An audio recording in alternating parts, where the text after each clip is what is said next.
That night, I never expected my life to change. The street was empty, the kind of silence that makes your skin crawl, until I heard the sound of fists pounding against flesh. My heart told me to keep driving, to pretend I hadn't seen, but I slammed the brakes. Under the dim streetlight, 3 men were kicking a bloodied stranger, his gray coat torn, his face drenched in crimson. My hands shook as I hit the horn, blinding them with my headlights. "Stop, or I'll call the police." My voice trembled, but they scattered into the shadows. I rushed to the man, his breath shallow, his whisper faint. "Thank you. You saved me." I didn't know who he was. I didn't know that within days on Father's Day, of all days, he would return with a truth that would rip my family apart and force the world to see me differently. "My name is Penelope Caldwell, and for as long as I can remember, I've been nothing more than a shadow in my own house. From the outside, people look at my family and see perfection. My father, Thomas Caldwell, is admired in town as a brilliant real estate man, always in sharp suits and commanding every room with his booming voice. My mother, Linda, is the opposite, soft-spoken, gentle, forever knitting scarves she never wears. But she rarely dares to speak up, especially when my father's temper sparks. Then there are my siblings. Jacob, 20, is the golden boy. My father boasts endlessly about his sharp legal mind, predicting he'll become a top lawyer. Sophie, 23, is radiant, social, the kind of daughter everyone adores. At family gatherings, their every achievement is celebrated, champagne glasses raised, cheers echoing through the dining room. And me? I'm Penelope, the eldest, the disappointment, the family disgrace. I still remember the day I tried to earn his approval. I was 13, and I spent weeks painting a portrait of our family. Every brushstroke was my heart poured onto canvas, my mother's warm smile, Jacob's mischievous grin, Sophie's favorite dress, and even my father's proud posture. I wrapped it carefully, heart-pounding as I handed it to him on Father's Day. He unwrapped it, glanced once, and gave a sharp laugh. "Childish. What use is this? Learn to do something practical." He shoved the painting aside, and the room moved on without a second thought. But to me, it felt like my heart had been ripped open. That canvas stayed hidden in the cupboard, gathering dust, just like me. Moments like that multiplied. A perfect report card from me earned a nod barely. Jacob's school debate trophy? A full family celebration. Sophie's science project? A dinner in her honor. Whenever my father turned to me at the table, it was never to praise, it was to cut. "Penelope, speak louder. Stop hiding behind books. Look at Sophie. Look at Jacob. Why can't you be more like them?" Each word sank like a stone in my chest. I shrank smaller, learned to sit quietly, to fold into the background while my siblings basked in his pride. I became an expert at making myself invisible. At holidays, when families are supposed to feel warm and whole, I felt like a guest intruding in my own home. My mother would sometimes slip into my room after one of his tirades, kneel beside me, and whisper, "You're wonderful, Penny. Don't let his words destroy you." But her voice trembled too much to convince me. Love whispered in the shadows could never drown out the roar of humiliation. So I grew up this way, always on the outside of a perfect picture. A ghost in the Caldwell family portrait. Present, but never truly seen. It was a Thursday night, the kind of night when exhaustion clings to your bones. I had just finished tutoring a few students after my regular classes and was driving home, the hum of my old sedan filling the silence.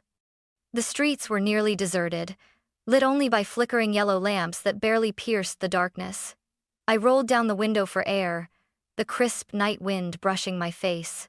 That's when I heard a sound that didn't belong. A groan, low and broken, followed by the sharp smack of fists against flesh.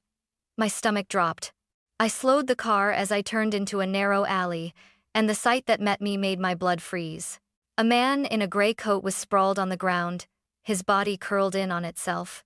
Surrounding him were 3 young men, shadows in hoodies laughing as they kicked him again and again.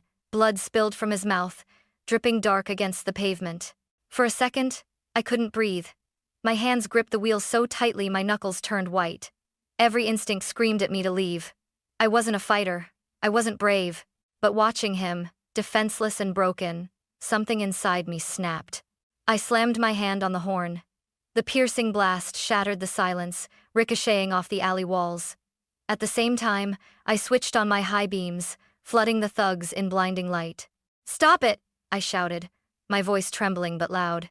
"I've called the police." They froze, startled, squinting against the glare. One of them cursed under his breath. For a moment, I thought they might come after me. But then, muttering and spitting on the ground, they scattered into the darkness, disappearing like rats. My chest heaved as I pushed the car door open. My legs wobbled beneath me, but I forced myself forward until I knelt beside the man. He was older, salt and pepper hair matted with blood. His breaths were shallow, rattling. "Sir, can you hear me?" I whispered, panic rising. His eyes flickered open, clouded with pain, but somehow focused on me.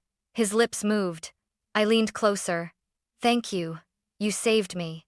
The words were weak, but they struck me like a hammer. I pulled out my phone with trembling hands and dialed 911, my voice breaking as I rattled off the location. "Please, he's losing a lot of blood. Hurry!" While waiting for the ambulance, I tried to drag him out of the shadows and closer to the streetlight. He was heavier than I imagined, his coat soaked through with blood. My heart pounded, but I refused to let go. Minutes later, though, it felt like hours. The distant wail of sirens split the air. Red and blue lights spilled into the alley. Paramedics rushed forward, lifting him onto a stretcher. I followed, my hands still shaking, my heart refusing to slow. I didn't know who he was. I didn't know that by stepping out of my car that night, I had just altered the course of my entire life. The next morning, I woke with barely 2 hours of sleep.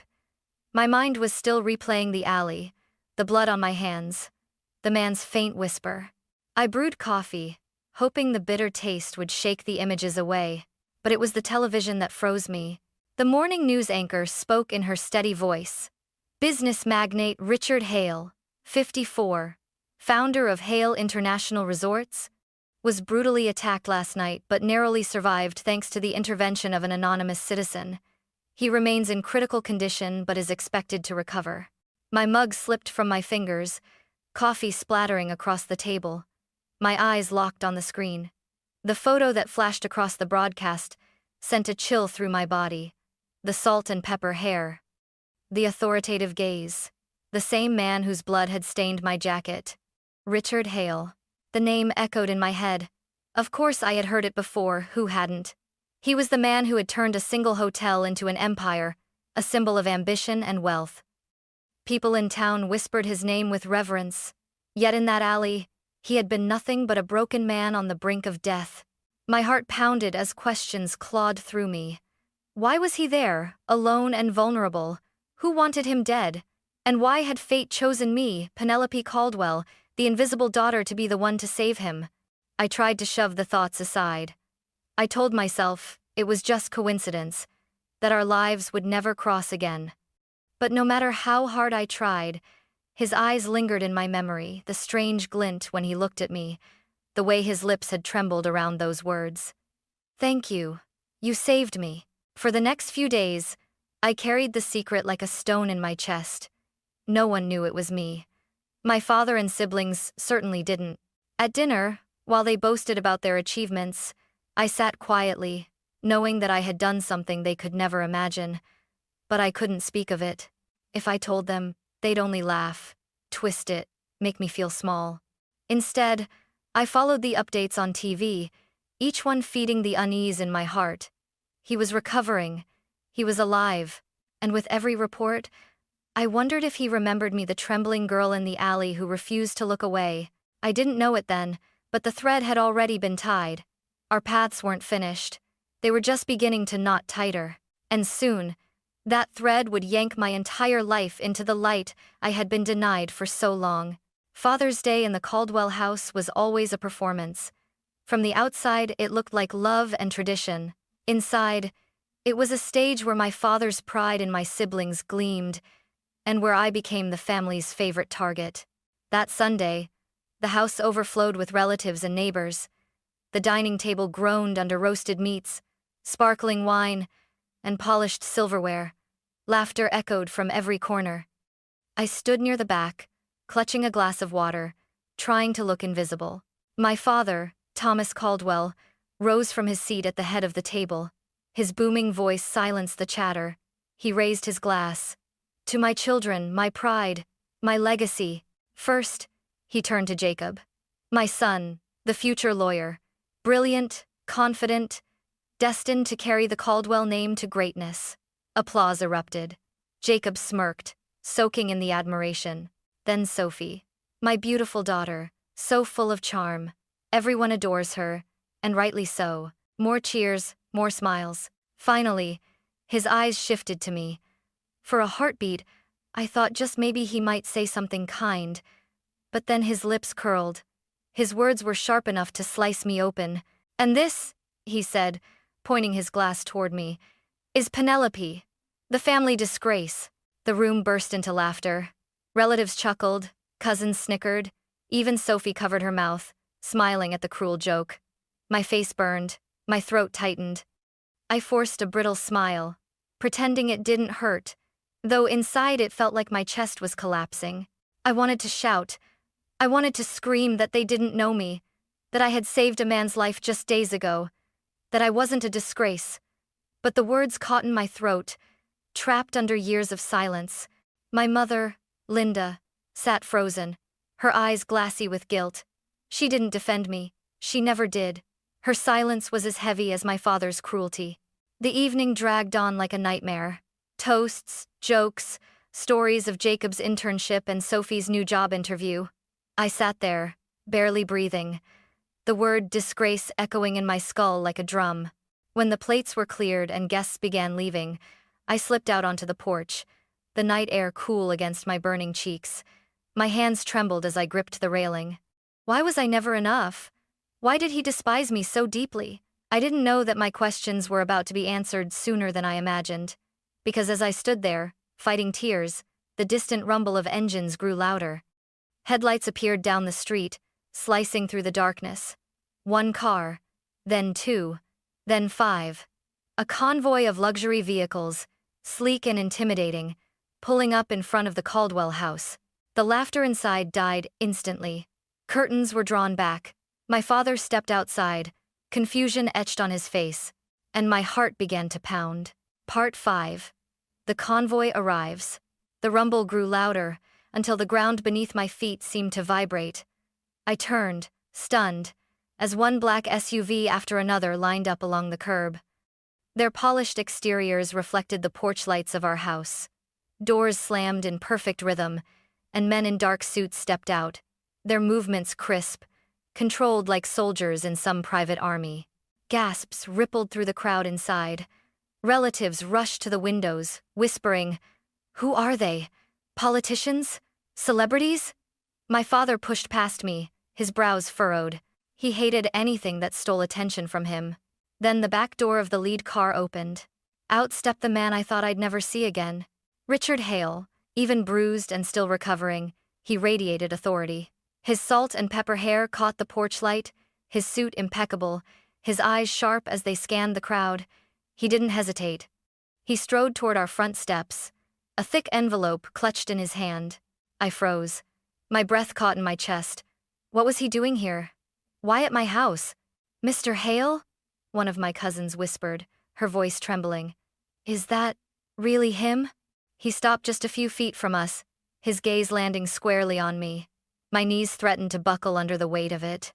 "Penelope Caldwell," he said, his voice carrying across the yard, smooth but thunderous. "We meet again." The air seemed to vanish. My father's jaw dropped before twisting into a sneer. "What is this?" he barked. "What business do you have here, Hale?" Richard ignored him. His eyes never left mine. Slowly, deliberately, he raised the envelope in his hand for all to see. "I've come to deliver the truth," he declared. "The truth about this young woman standing before you." Gasps erupted. Whispers filled the air like a swarm of bees. My hands shook at my sides. My heart beat so violently I thought it might shatter my ribs. My father's face flushed red. "Enough of this circus," he growled. "Penelope is my daughter, and I won't have—" Richard cut him off, his voice sharper, louder. No, Thomas. She is not your daughter. She is mine. The yard fell into stunned silence. I felt every pair of eyes in the room behind me pierce my back. My mother stumbled forward, clutching the doorframe as though the ground itself had tilted. I couldn't breathe. I couldn't think. The envelope in Richard's hand looked like it weighed more than the world. In that single moment, I knew nothing would ever be the same again. I stood frozen on the porch, every nerve in my body screaming. Richard Hale's words seemed to echo endlessly. She is not your daughter. She is mine. The silence that followed was unbearable, broken only by the collective gasp of my relatives behind me.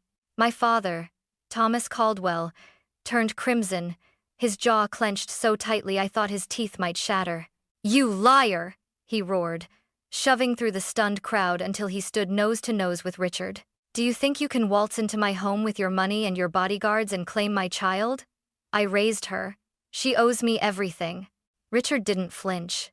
His voice was calm, but every syllable struck like steel. "You may have raised her, Thomas, but you never loved her, and she owes you nothing." The envelope in his hand trembled slightly as he tore it open and pulled out a sheet of paper. The crowd leaned forward as he lifted it high. "This is a DNA test. Probability of paternity, 99.9%. He turned and fixed his gaze on me. "Penelope Caldwell is my biological daughter." The words cracked through the night like thunder. My father's face twisted into something monstrous. "No. You think a piece of paper erases 26 years? You think she's yours because some lab says so?" His finger jabbed at my chest. "She's nothing but a mistake. A useless, shameful mistake." My chest constricted. For years, I had endured those words, swallowing the pain, shrinking smaller and smaller. But this time, something inside me snapped. I stepped forward, my voice shaking at first, then rising stronger with each word. "Stop calling me a disgrace. Stop pretending you ever wanted me. I'm done being invisible in this house." He turned on me, eyes blazing. "You dare speak to me that way? After all I've done?" "Done?" My laugh was bitter, broken. "All you've done is tear me down. Every holiday, every dinner, every chance you had, you made sure I knew I was worthless. You celebrated Jacob and Sophie, but when it came to me, nothing but shame." Tears blurred my vision, but my voice grew louder. "I saved a man's life last week, Dad. Did you know that? Did you care?" "No, you were too busy reminding me I was a failure." The crowd murmured. My cousins exchanged uneasy glances. My mother's face crumpled, tears spilling as she whispered, "Penny, I'm sorry." But my father wasn't finished. He lunged toward me, his fists clenched, fury radiating from every pore. Before he could reach me, Richard stepped between us, his hand firm against Thomas's chest. "Touch her," Richard growled, his voice low but deadly, "and I will make sure you regret it." The two men locked eyes. My father's rage met Richard's unwavering authority. For the first time in my life, I saw my father falter just for a second. But enough. Behind them, relatives whispered fiercely, "Is it true? She's Hale's daughter?" No wonder. The weight of their stares pressed down on me, but for once, I didn't shrink. I stood taller, my voice clear. "I am not your disgrace," I said, looking straight at Thomas. "I am Penelope Hale, and I won't let you take my worth away ever again." Gasps erupted. My father staggered back, speechless, his face drained of color. Richard placed a steadying hand on my shoulder, his eyes full of pride and sorrow all at once. The truth was out. The chains that had bound me all my life shattered in that single night. But freedom came with fire, and I knew the battle was far from over. The days after that night blurred together, yet every detail burned itself into my memory. It was as if the Caldwell house had imploded the moment Richard raised that paper. Whispers spread like wildfire. Within hours, relatives were calling each other, neighbors peered from behind curtains, and by the next morning, headlines buzzed with the story. "Hotel tycoon Richard Hale acknowledges secret daughter." For the first time, my name was everywhere, but not because of shame, because of truth. My father, Thomas, was furious. His reputation as the pillar of the community crumbled. People who once respected him now whispered about betrayal and lies. At business luncheons, I heard he was avoided, his phone calls unanswered. He shouted at anyone who dared mention my name, but his silence only fueled the rumors. My mother, Linda, called me one night. Her voice cracked over the phone. "Penny, I'm so sorry. I thought I was protecting you by keeping quiet. I was wrong. I let you suffer when I should have fought for you." Her words broke me. I wanted to scream, to ask why she let him belittle me for so long, but I couldn't. Instead, I whispered back, "I just wanted to be loved, Mom." She sobbed, and I hung up before my own tears swallowed me whole. As for Jacob and Sophie, their eyes changed when they looked at me. Jacob, the golden boy, couldn't hide his jealousy. "So, now you're the heiress, huh?" He sneered when we crossed paths at the grocery store. Sophie avoided me altogether, her silence sharper than any insult. The bond we might have had was gone, replaced by rivalry and suspicion. But in Richard's world, I was no longer invisible. He brought me into his mansion, into boardrooms filled with polished executives and dazzling chandeliers. At first, I felt like an imposter, just a teacher, a girl used to being overlooked. The staff whispered when I passed. Some smiled politely, others frowned, muttering, "She doesn't belong here." But Richard never let me falter. "You don't need to prove yourself to anyone but yourself," he told me one evening as we sat in his study, thick contracts spread across the desk. His eyes softened. "They'll doubt you. Let them. What matters is that you rise above it." So, I studied. I stayed up late learning about markets, revenues, partnerships. I stumbled in meetings, stumbled harder in negotiations. Once, I almost cost the company a client when I misunderstood a clause. Whispers grew louder. "She's just a liability." I almost gave up. I almost ran back to my tiny apartment, back to obscurity. But then, I thought of that night on the porch, when I had finally found my voice against Thomas. I thought of Richard stepping between us, declaring, "She is mine." No, I couldn't give up. Little by little, I grew stronger. My questions in meetings grew sharper, my confidence steadier. Richard watched silently, pride flickering in his eyes. For the first time in my life, I wasn't living in the shadows. I was standing in the light. But light attracts attention and danger. I could already feel the weight of what was coming. The Caldwell name wasn't done haunting me, and the world wasn't done testing if I truly belonged to Richard Hale's empire. 2 years later, Father's Day finally arrived again, but this time, it no longer felt like a day of dread. The Caldwell house, once a place of humiliation, was now just a fading memory. I hadn't set foot there since that night when Richard Hale tore open the truth.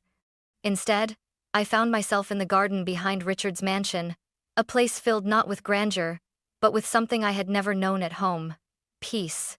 The long table was simple, decorated with fresh flowers and home-cooked dishes, no crowd of judgmental relatives, no staged speeches about achievements, just Richard, a handful of close friends, and me. For the first time, I felt that Father's Day might actually mean something. I sat across from him, watching as the late afternoon sun softened the lines on his face. His salt and pepper hair had turned more silver, but his eyes, those steady, determined eyes, still glowed with pride. He raised his glass, his voice warm, strong, steady. "To Penelope, to my daughter, to our journey together." The words struck me harder than any insult Thomas Caldwell had ever thrown at me.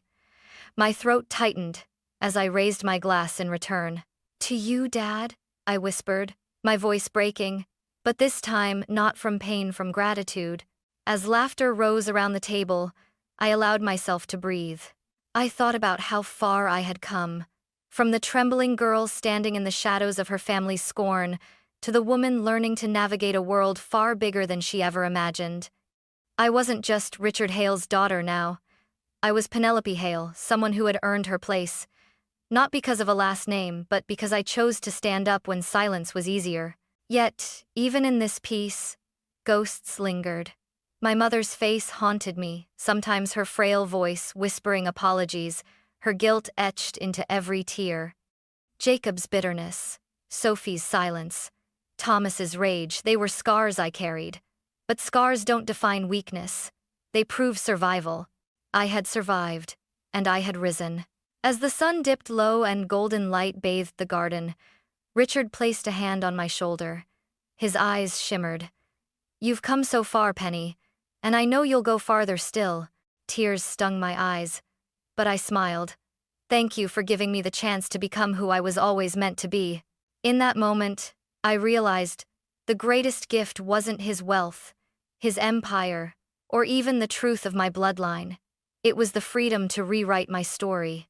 For years, I believed I was nothing but a disgrace, trapped in the shadows of a family portrait where I never belonged. But now, I knew better. The truth, once buried, had set me free, and freedom had given me the courage to find my worth, not in their approval, but in my own. That Father's Day, I wasn't a ghost. I wasn't a mistake. I was seen. I was chosen. I was loved. I was Penelope Hale.